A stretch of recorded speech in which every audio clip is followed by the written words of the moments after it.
Simbang gabi pamahiin.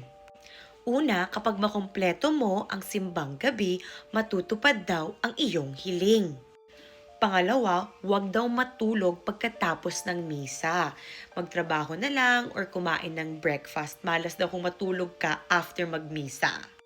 Pangatlo, pumunta sa simbang gabi kasama ang iyong karelasyon, ang iyong boyfriend or dinidate kasi papatibayan niya ang iyong relasyon.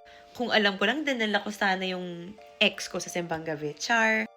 Next naman, huwag maingay at makulit sa simbang gabi kundi mamalasin ka daw next year.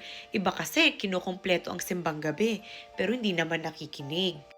At magsuot daw ng bagong damit, bagong sapatos sa unang gabi ng simbang gabi. Swerte daw ito. Pero what do you guys think? Naniniwala ba kayo sa mga simbang gabing pamahiin na ito? Pero ang mas importante ay ang ating pananampalataya sa Panginoon kesa sa mga pamahiin.